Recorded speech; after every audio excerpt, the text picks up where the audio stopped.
today is our question and answer section and any other information that we might want to share with you all. And we have some questions that people have asked us, so we wanted to share those with you. And one of them is, are Tennessee Walkers fast? Well, Tennessee Walkers can be fast. We're galloping full speed, but they have three distinct gaits, which are faster than a normal quarter horse or other breed of horse. And just in their walking gait or their fast walk is a running walk, as I should say, is probably twice as fast as a walking quarter horse, or maybe 3 times. Most of the time on the ranch, whether it's my daughter Olivia or Sophia or Jake, my son, galloping beside me as I'm walking, and they're actually in a fast canter or a gallop.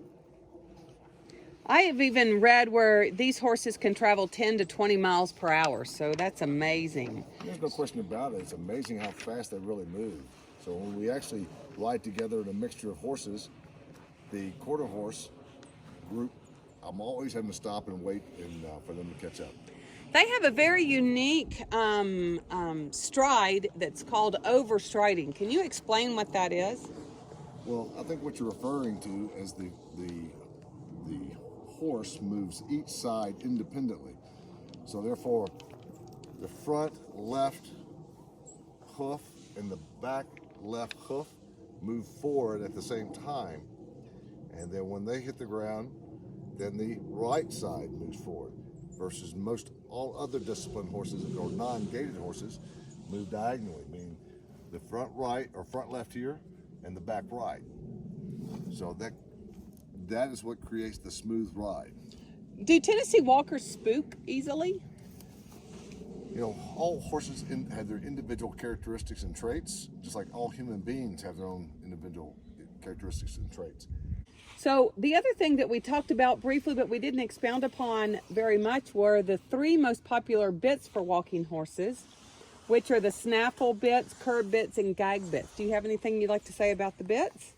You know, predominantly we use the snaffle bit in training, and sometimes when you're actually trail riding, use a bit with a little more leverage in order to control the horse in case they spook. Not that they can't be controlled with the snaffle bit on the trails, but sometimes you may want to just use a bit with a little more leverage while you're on a trail ride.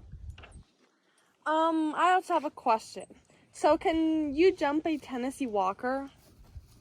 Sure you can. Of course, all horses can jump, but if you're competing at a novice level, sure you can compete with a Tennessee Walker. I don't know if they're actually can jump well enough to professionally jump in a show ring. Do you feel like the Tennessee Walker is ideal for any level of rider? I totally agree. And what I see most often than not is when people, for whatever reason, have to exit the horse industry or the passion for riding horses in their early working years, this is a great horse to come back into it with as you get older and ride.